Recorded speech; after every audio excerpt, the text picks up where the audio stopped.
7 Spanish angels took another angel home.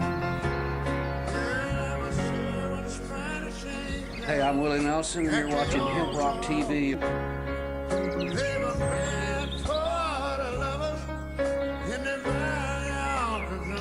WVQC, people-powered radio.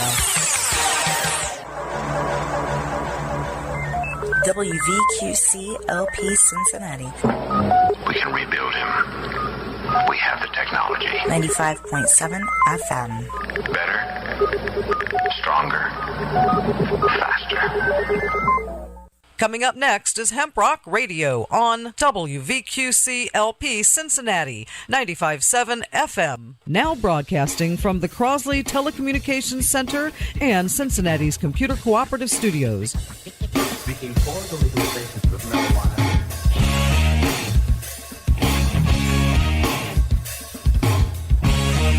WVQC LP, as a community radio station, serves only to open its airwaves to responsible, divergent points of view.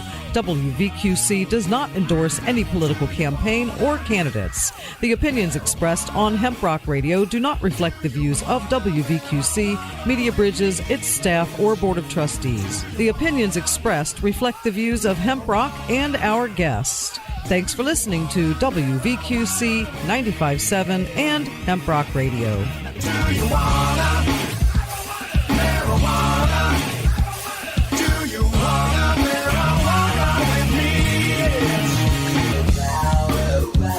Hi, Hemp Rockers. Welcome to Radio Free Queen City and the Thursday edition of HEMPROCK Radio with the Happy Hemptress and joint host Mima Gobb, featuring the HEMPROCK Cafe and Pottsberry Bakery on WVQC LP Cincinnati 95.7 FM, the voice of the Queen City.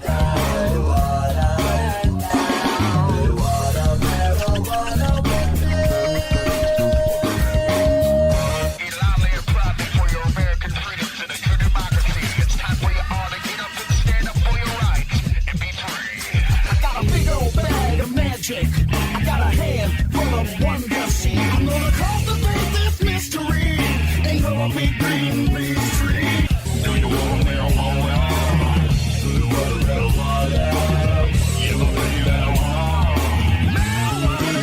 HEMPROCK is online at hemprock.com. The HEMPROCK hemp line is at 513-684-HEMP. That's 513-684-HEMP. To talk to us during the show, call 513-564-9600. That's 513-564-9600. And now, here's HEMPROCK Radio with all things hemp, marijuana, the drug war, and more, including guests, music, news, food, and Birdman's 420 here on WVQC LP 95.7 FM. Low power to the people.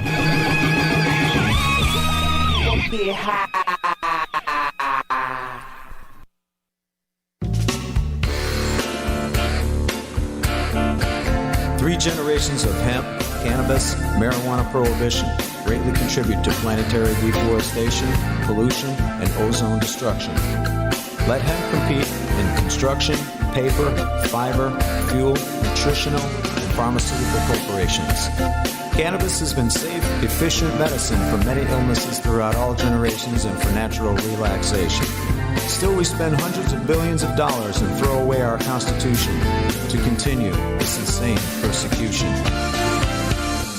Over 10 million seriously ill patients must look for their medicine on the streets.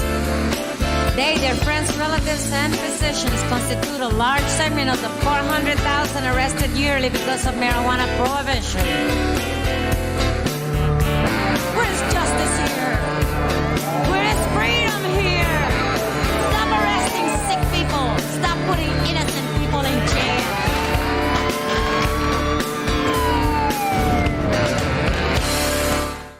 Hi, we're Cheech and Chong, and you're listening to HEMPROCK Radio on Radio Free Queen City, WVQC.org, Cincinnati's 95.7 FM. That's right, it is 95.7 FM, sounding wonderful on the air. and on the internet and at tunein.com. That's right. We are now on your smart and Android phones. I have a stupid phone, so I can't do it. But if you out there have a smartphone or an Android, we are now there with our very own app for WVQC. You can get it at tunein.com. And by the way, last night was Halloween, and so I'm still celebrating, sort of. The first guest, I have to tell you, I've never talked to this guy till today for a few minutes. I highly respect what he is doing, and I'm highly disgusted with the feds. It's another reason why I voted for Gary Johnson, by the way.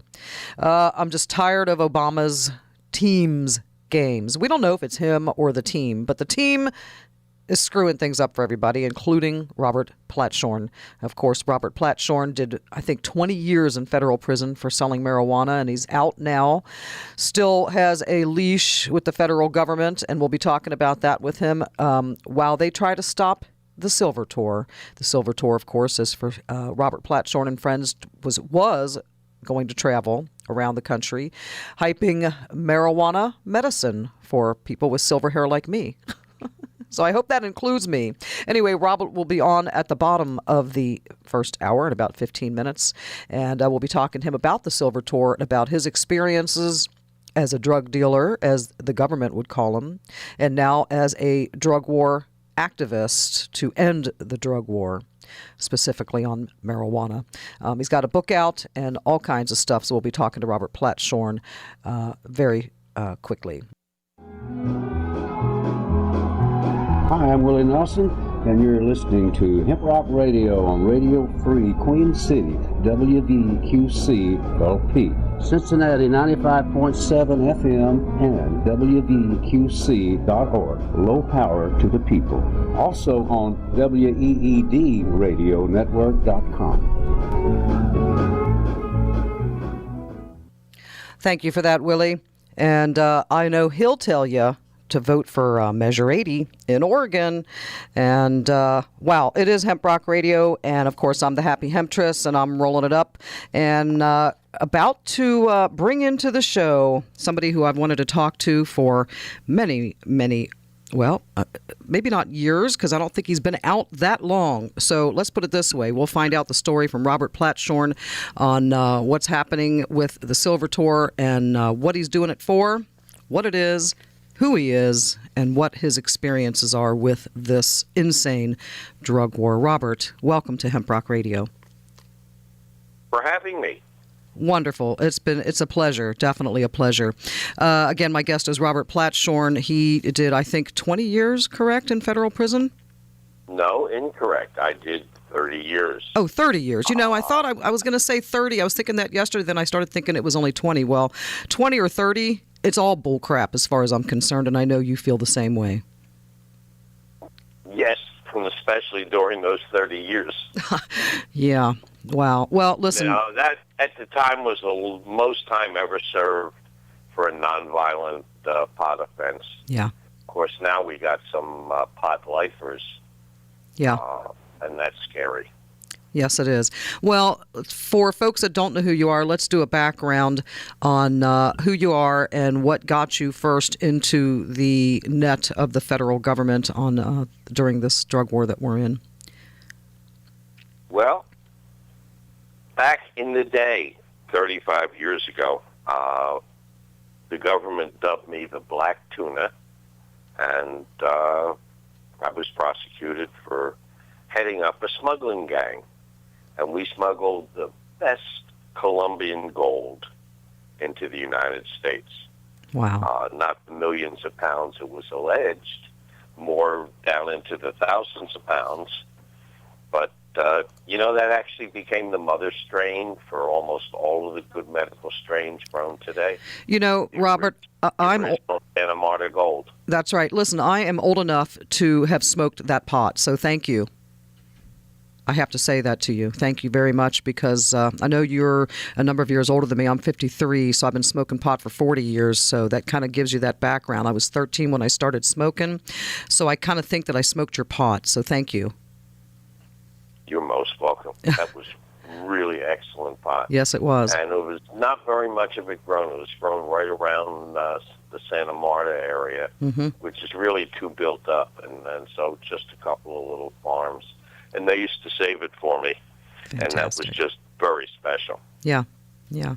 And even more gratifying when I got out and found out that it was an important mother strain for most of the good meds. Yeah, that's right. And so you put out the book, The Black Tuna Diaries, about this. Black Tuna Diaries. Yes. It's got some great smuggling stories. It's got prison stories, of course, but not real dark ones. I sort of picked out the more entertaining bits from prison, which there always are. Yeah. They're not in the majority, but and it's actually a memoir. Talks about my years on the boardwalk when I used to work with pitchmen like Billy Mays and Ron Popeil. If you read my book, you know there's a dedication from Billy Mays that Bobby Platshorn was a legendary pitchman. Nice. And I was one of the best. I admit I've not had the opportunity to get the book and read it. That's one of the reasons why I wanted to have you on, because I wanted to get the story straight from you. And that when I have the opportunity to get the book, I do want to do that. But, you know, unfortunately, this movement has made a bunch of us poor, including yourself, correct? And more so than most, now that the government decided I shouldn't leave the house. Yeah. Or something nearby the house, anyway. Yeah. Well, so tell us about how you got busted, because I want to get folks to understand that part of your life, and then the next 30 years, what was in your mind. I got busted the regular way. Informants. I had actually been out of the business for over a year.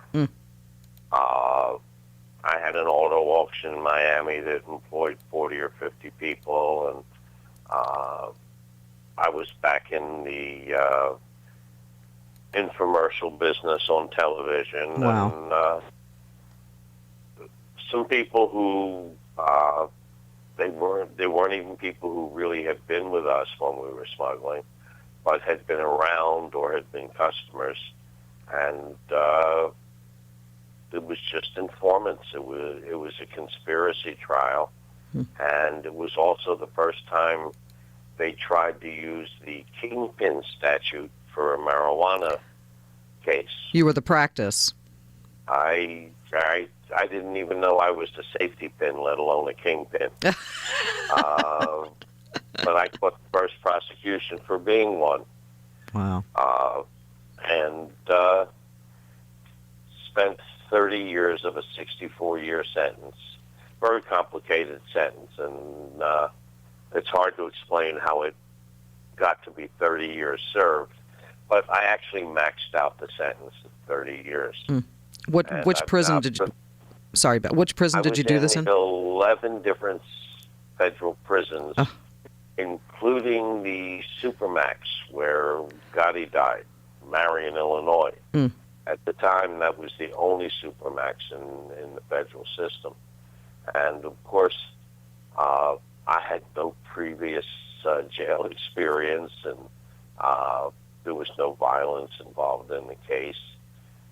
But the government, just because they could, they claimed it was because of the broad publicity of the case. And, of course, the only people who make the publicity for these cases is the government. Right. But they claimed I had to be made an example of. And I started out in Marion, toughest prison in the country, worked my way down through a few penitentiaries. Finally, after actually suing the government and having a couple of good senators like Bill Nelson talk to the head of the Bureau of Prisons and reason that, you know, a supermax or a penitentiary isn't deserved under the circumstances. And I finally got to an FCI, worked my way all the way down to a camp. Only took about 22 years. And spent 5 years at Eglin Air Force Base, which was the nicest of the camps, I'm told. And there was a hurricane one day, and one thing led to another, and I woke up and found myself way up in a medium again. Wow. And worked my way down to a low and finally out. I've been out for about 4 years. I went back into the pitch business, and I was selling non-stick frying pans in big box stores while I finished my book and got it in shape to publish.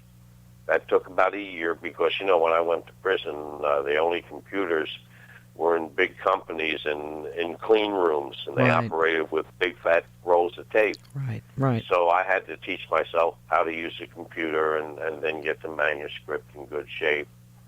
And then during that time, I started doing some writing for High Times. And then when they opened the new magazine, High Times Medical Marijuana, I wrote some feature stories. I did the one on Rosenfeld. And then my book came out, and I started going to major events, the High Times Cannabis Cups, of course, and Hempfest and Hempstalk, and did book signings, and was making a decent living while we were shooting a movie called Square Grouper. Square Grouper's been on Showtime for the past few months, and it's the story of pot smuggling era down here from the late 60s through the 70s, or 70s to 80. And the heart of the movie is about the Black Tuna Gang and me, and we get to tell our own story. Fantastic. The movie got good reviews. I traveled with it when it opened in the theaters about a year and a half ago, and it's done pretty well on Showtime. Yeah.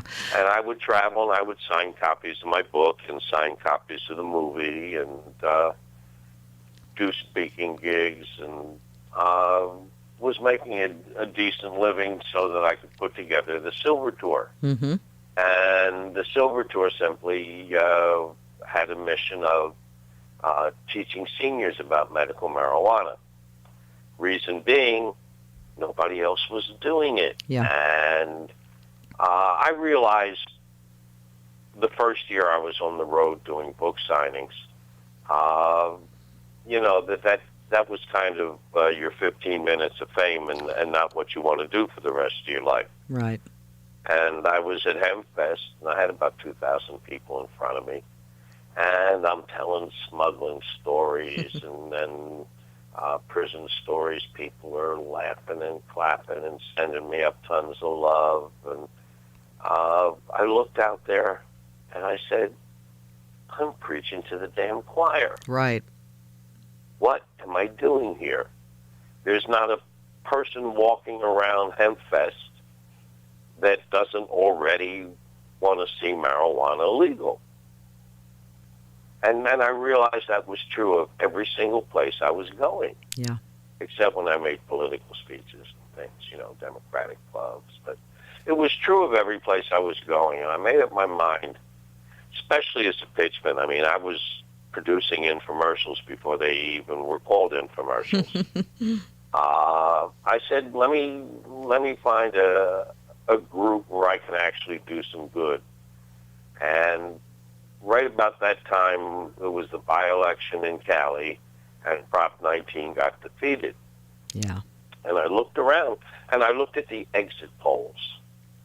And it had nothing to do with the arguments between the growers and the dispensaries, and had nothing to do with the Emerald Triangle. It was really very simple. Seniors voted 65% against. Wow. And that was, and 19 only missed by about 6 points. Right. So in a lot of the precincts, seniors were damn near the only people who showed up to vote. Yep. Seniors vote. Yep. And so I made up my mind. I looked around, and just nobody had any interest in seniors. You know, I'm a director of Normal, Florida. And I was familiar with what everybody was doing. And mainly they were talking to the kids who were already on our side. Yeah. So I took my skills as a pitchman and I constructed a show. The Silver Tour is not a lecture. It's not a panel. It's not a seminar. It's not a class. It's not any of those things that put you to sleep when you go there. The Silver Tour is a show. And it turned out to be so effective that if I talk to an audience of 200 seniors at some, senior communities, over 55 community, I'll get 190, 195 of them to write letters and sign petitions, and these were strangers when they walked in. And then the Silver Tour got a lot of great publicity. It was on the front page of the Wall Street Journal. Right. And CNN did a little special piece. Newsweek, the Daily Beast, did a great feature. And I decided to take it to the next level because I had so many requests. Hold on. I had so many requests to run Silver Tour shows that physically it just wouldn't be possible. Yeah. Plus, I go with a doctor and several patients, Irv Rosenfeld, an attorney, and sometimes even a senator or congressman who will explain what is needed to get the law changed. And it did take some month to put a good show together and cost at least $1,500 if I do it locally, and 2 and 3 times that if I have to go out of state. Right. And bring everybody with me. And if you don't do it right, you're wasting your time. The activist movement has a love of doing panels. And the only people who stay awake at panels are the friends of the people on the panel. Never mind. I thought that was funny, though. People are always asking me to be on panels, and I hate it because it's a waste of time. You got 4 interested people who'll ask you questions and really seem to be interested, but those people know more about what you're talking about than you do. Yeah. They just want to hear what they know. Yeah. I was just say I'm a kind of, there's a big debate whether or not people should have rallies, things like that. I've always looked at and I put events on, things like that. I've always felt that, yes, it is preaching to the choir, but sometimes we got to get our own choir motivated to get up and work with us.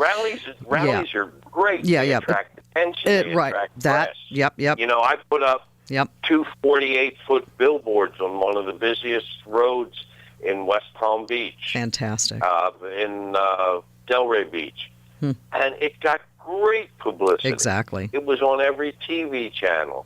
It was in newspapers all over the country. Yeah. It's also... a guy in a wheelchair said, I'm a patient, not a criminal. Yep. And the other billboard had the quote from the DEA law judge, administrative judge. Francis Young. Yeah, law judge. Yep. And people loved him. It was great. Mm-hmm. It didn't really convert a lot of people, but it got us a lot of attention. Yeah. And that's important. Yeah. I think rallies but are... it's got to be an event. Yeah. I think rallies are good points of entry for other activists. That's how I ended up getting active, things like that. By the way, I got active because I did get busted myself back in 1988. A lot smaller amount than yours. I'll just say that. And did about 4 years probation. It was a first offense here in Ohio, so I kind of came out of that pretty good.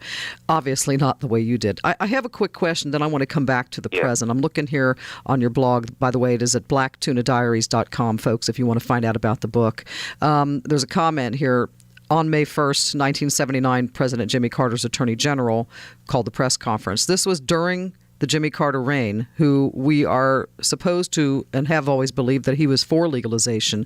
I'm curious to know your comments and your feelings about that at the time and what was going on that we thought Jimmy Carter was for ending the war on pot, but yet it was kind of under his reign that this all started for you. Yeah, well, Carter, of course, said that the punishment should never, punishment should never. Yeah, I know what you mean. Be more harmful than the crime. Than the crime itself. Yeah. But he was for at least decriminalization, if not legalization. Yeah.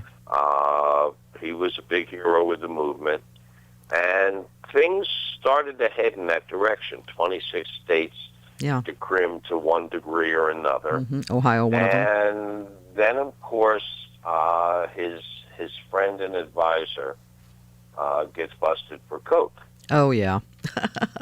Remember that? Yeah, I remember now. Okay, I forget his name. Yeah. Uh-huh. And he got busted in the Playboy Mansion. Yeah. And his brother. His brother had issues, so yeah. And he was told on by a very famous spot activist. Yeah. And sent us all back 20 years or 30 years. Yeah, yeah. Which More it like really 30 did, for you. Because then, Carter had to do a 180. Yeah. He had no choice. So coming up to the that was our last chance. Until now. Yeah, and I don't know if we have a chance I don't know what's going on. So I'm curious. Let's talk about. Well, first of all, I want to do one thing first. Then I want to get your take on the elections and what's going on today. One of the things that I'm confused on is you got out after the 30 years. Are you still considered on parole from the federal government? Well, I had a great parole officer, and he got me early release from parole. And I was away on a trip to the medical conference in Arizona that Patients Out of Time runs. Mm-hmm. And when I came back from there, I get a notice from a guy, says, Scott Kershey. He says, I'm your new parole officer. I go, say what? I've got the discharge from parole. Oh, no, that was a mistake. You have to do special parole now. Oh, see. So we entered into a long, drawn-out lawsuit, which is just kicking up a little steam here and there. The first thing they did was take away all my travel. Right. Cannot travel out of the district without their permission, and they wouldn't let me go to my accountant, who's 50 miles out of the district. The first thing they canceled was a speaking engagement at the annual convention of the American Bar Association. Now, that was a big thing for me. Yeah. You know, convict to speaker at the ABA. And it was a very important speech for the movement, too. Yeah. Because the ABA convention is very well reported. Yeah. It was an excellent opportunity. And they said, nope, can't go. Then they started to ask me around. Instead of just asking your parole officer, which is normal, right? They said they have to apply to the Parole Commission in D.C., which is very odd. So you get released off you're out of prison, then you get released from parole, which means you're a free man completely, and then they come back, oops, sorry, we made a mistake. We're going to put that chain back on you. And you now have a lawsuit. I had a decent human being parole officer. Yeah, apparently. And he let me travel anywhere I wanted to go. He said, Bobby, he said, I know you got to sell books for a living. Yeah. And DVDs of the movie. And what happened to him? Where did he go? He died. Oh, I'm so sorry. Therein lies the seeds of the evil to follow. Oh. He was actually very ill and on leave when I got discharged from parole. I had seen him going downhill. He had a very rare type of infection, and they had him on a ton of chemo. And I actually tried to get him to try tears. Yeah. And he said, Bobby, he said, if I wasn't afraid of losing my job and losing my pension, I got 2 daughters in college. He said, I would try it. So instead he lost his life. Instead he lost his life. And he was just a decent guy. He was a nice guy. Sounds like it. And I started out not thinking that. My wife and I were terrible to him for a year every time he showed up. We made him feel awful. But in the end, we regarded him as a friend and a decent guy. Yeah. So now you have a lawsuit. However, this guy is not so decent. Yeah. And they really want to stop my activities, which, of course, didn't do them a lot of good because staying home, I got to finish the TV show, Should Grandma Smoke Pot? Yeah. And that was the next natural step with the Silver Tour. So that we could show the Silver Tour to everybody everywhere. And, of course, if you've seen the show, you know the show's fabulous. Yeah. I've seen clips of it. I haven't seen the whole thing. Yeah, it's really very convincing. Yeah. I'm putting it on in infomercial slots. Those half-hour slots where they run infomercials. If you want anything ran on public access, we work access on both sides of the river here in Ohio and northern Kentucky, here in Cincinnati and northern Kentucky. I'd love it shown on public access. Absolutely. And I can send it to you in a Beta SP or any other media that station needs. I would be honored to air it on HEMPROCK TV for you here. Absolutely. So I'll talk to you about it. I want it to be seen everywhere. Yeah. But to be honest, to reach the mainstream, the general public, you've got to go where they are. Yeah. And they are not watching public TV. Yeah, this is true. So I am buying infomercial slots. Now, if you know anything about the infomercial business, you know that they're sold by private auction. Yeah. It's only open to infomercial producers. It's really not for anybody else. And I can buy time for a quarter of what somebody would pay if they went into the station and tried to buy a half hour. Exactly.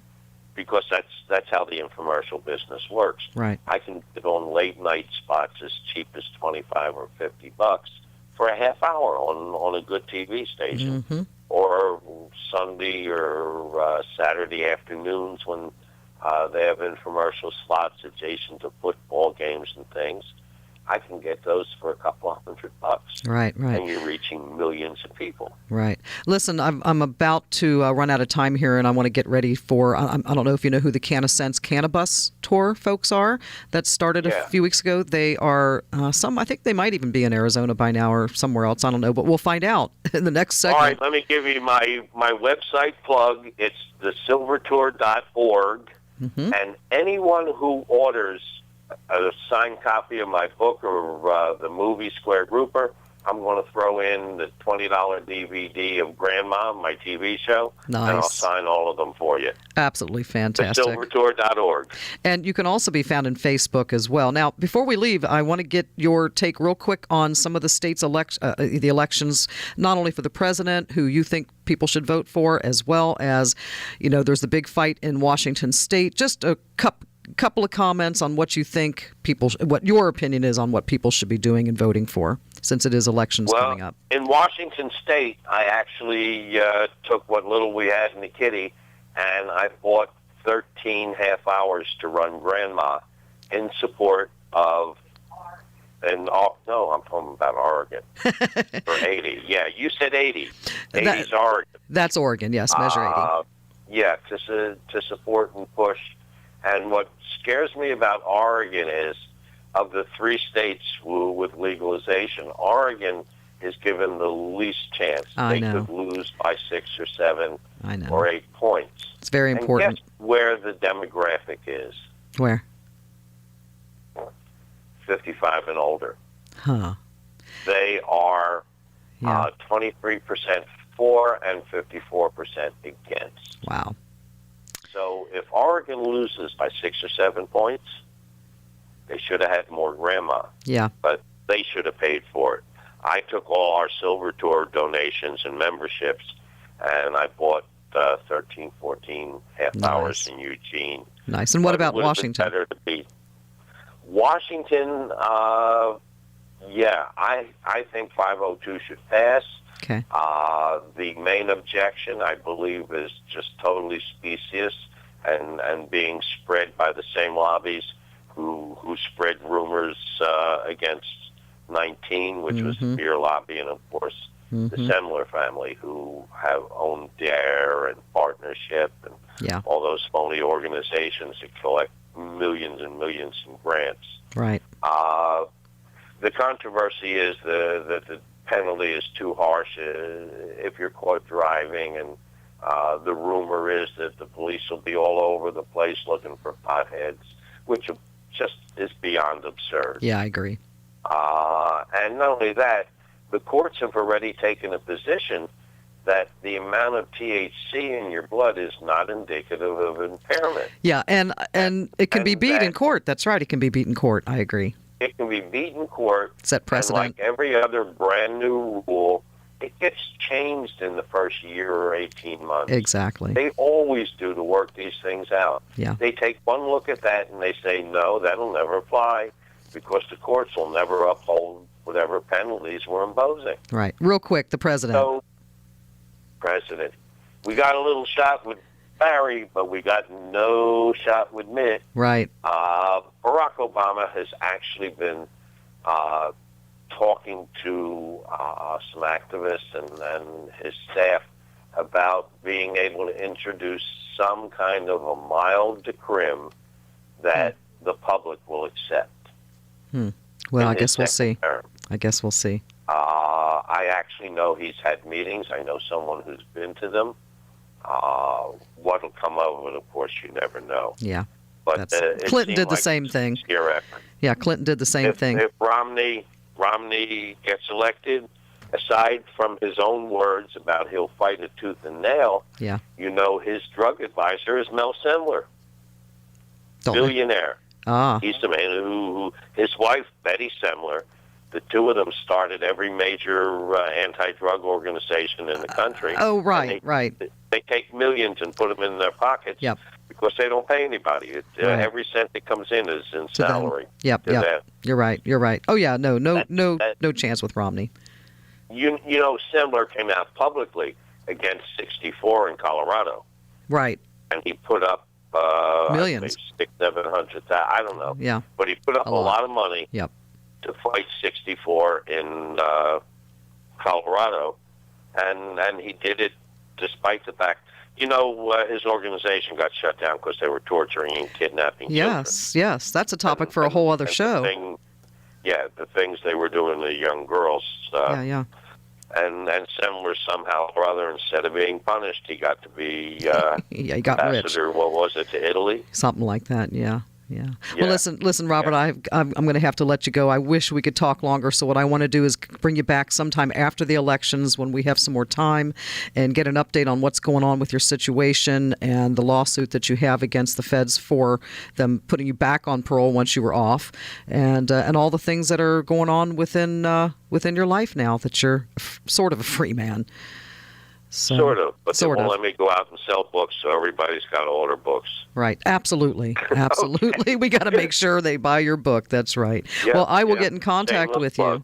Yeah, I'll get you too. I'll get in contact with you about the TV stuff, and you have a very, very great day. And thank you. I look forward to it. You too. Right. Bye. Bye-bye. Robert Platshorn from the Silver Tour. It is HEMPROCK Radio here at WVQC LP Cincinnati. We'll be back with the Cannabis, folks. I'm the Happy Hemptress.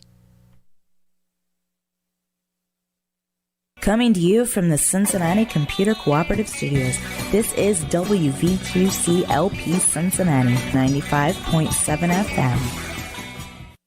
Hi, I'm Gatewood Galbraith, criminal law attorney and the last free man in America. You're listening to HEMPROCK Radio on Radio Free Queen City, WVQC.org, WVQC LP, Cincinnati 95.7 FM. That's right. Thank you for that, Gatewood. I am the Happy Hemptress, and I'm going to roll on out of here. And, of course, it's WVQC LP Cincinnati and HEMPROCK Radio. You all know what to do now. This has been the Thursday edition of HEMPROCK Radio with the Happy Hemptress and Mima Gopp. Speaking for the legalization of marijuana.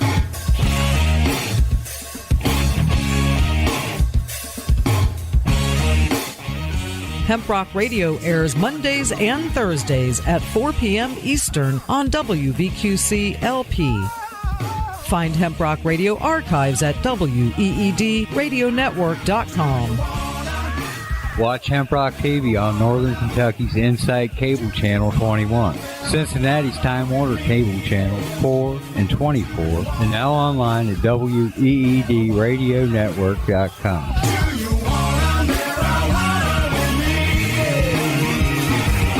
You can join the Hemprockers list at hemprock.com and the Hemprock Hempline at 513-684-HEMP. That's 513-684-HEMP. Please visit CincinnatiMarijuanaLaw.com. That's CincinnatiMarijuanaLaw.com.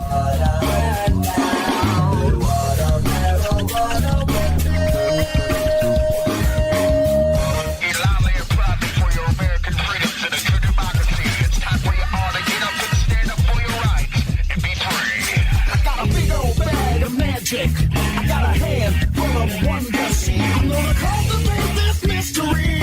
Ain't gonna be green beans tree. Do you want marijuana?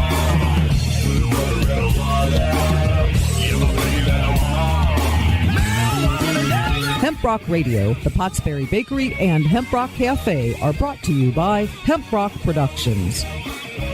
Thanks for listening to Hemprock Radio and Radio Free Queen City, a member of Media Bridge's Community Media Center on 95.7 FM WVQC LP Cincinnati. WVQC LP broadcasts from Cincinnati's Computer Cooperative Studios. You can listen online, become a member, and support the station at WVQC.org. Up next is all local music on 95.7 WVQC.